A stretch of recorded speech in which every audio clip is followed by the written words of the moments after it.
નમસ્કાર મિત્રો, આજના સૌથી મુખ્ય અને સૌથી અગત્યના સમાચાર આવી રહ્યા છે તમામ મિત્રો માટે।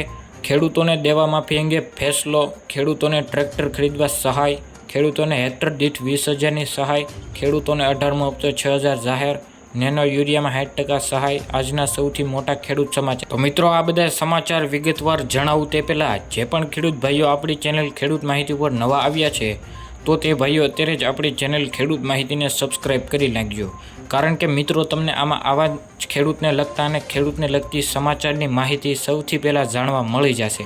અને મિત્રો, વિડીયો અંત સુધી જોતા રહેજો તો મિત્રો તમને તમામ સમાચાર સમજાઈ જશે। તો મિત્રો, ચાલો જોઈ લઈએ આજના મુખ્ય સમાચારો।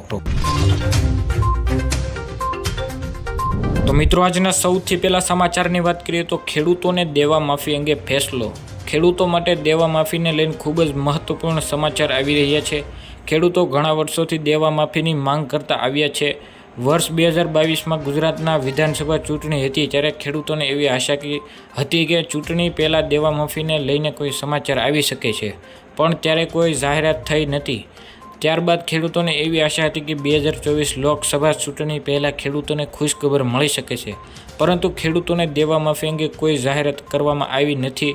તેથી ખેડૂતોને આશા ઉપર પાણી ફરી વળ્યું છે।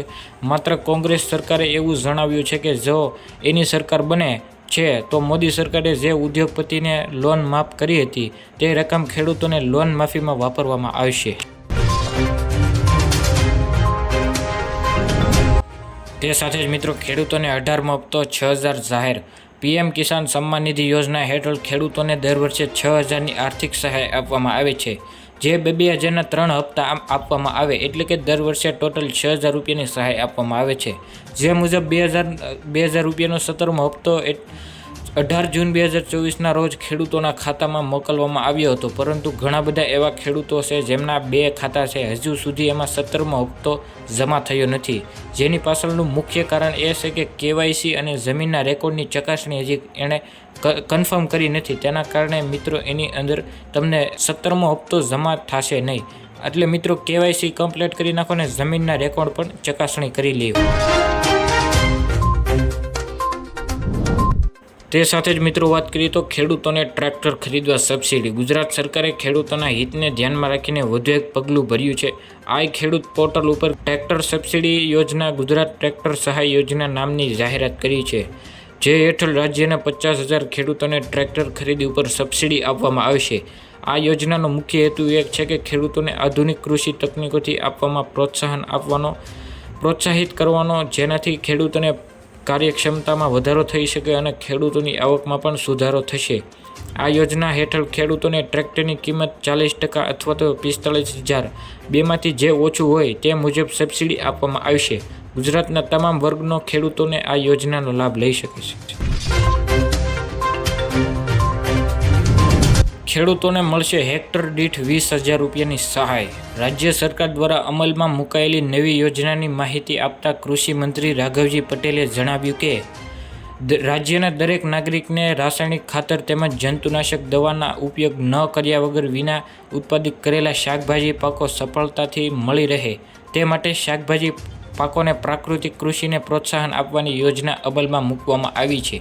આ યોજના હેઠળ શાકભાજીની ખેતી પ્રાકૃતિક ખેતી પદ્ધતિથી કરતા હોય તેવા ખેડૂતોને બિયારણ માટે પ્રાકૃતિક ઇનપુટ અને ખેતી ખર્ચ તથા શાકભાજીની પ્રાકૃતિક અને ખેતીને પ્રોત્સાહન મળે તે માટે મહત્તમ 20,000 રૂપિયા પ્રતિ હેક્ટર સહાય આપવામાં આવશે। આ યોજના અમલીકરણ માટે રાજ્ય સરકાર દ્વારા અંદાજપત્રમાં ₹1,000 લાખની રકમ ફાળવણીમાં આવી છે। તે સાથે જ મિત્રો, આજના સૌથી મોટા ખેડૂત સમાચાર। અમરેલી જિલ્લામાં મોટા ભાગના ખેડૂતો દ્વારા કપાસમાં મગફળી, સોયાબીન, ઘઉં, ચણા તેમજ તલ, સફેદ અને કાળાનું વાવેતર કરવામાં આવ્યું હતું।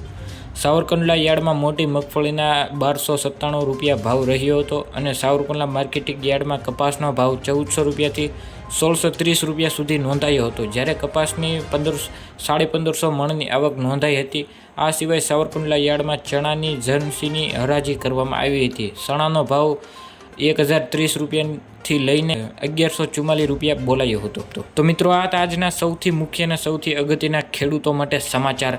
મિત્રો આવા જ અવનવા અને મહત્વપૂર્ણ સમાચાર જાણવા માટે અમારી ચેનલ ખેડૂત માહિતીને અત્યારે સબસ્ક્રાઇબ કરી નાખો અને તમારા મિત્રો ખેડૂત મિત્રો હોય તો એને વધુમાં વધુ શેર કરી દેજો. કારણ કે મિત્રો તમને આમાં આવા જ ખેડૂતને લગતા સમાચાર અને ખેડૂતને લગતી માહિતી જાણવા મળી જશે. તો મિત્રો તમારા મિત્રોને વધુમાં વધુ શેર કરજો અને તમે પણ મિત્રો આ ચેનલને સબસ્ક્રાઇબ કરી લેજો અને બાજુમાં આપેલી ઘંટડી બટનને દબાવી દેજો. તેના કારણે મિત્રો તમને આવા નવા ખેડૂતને લગતા સમાચારના વિડીયો જોવા મળી જશે.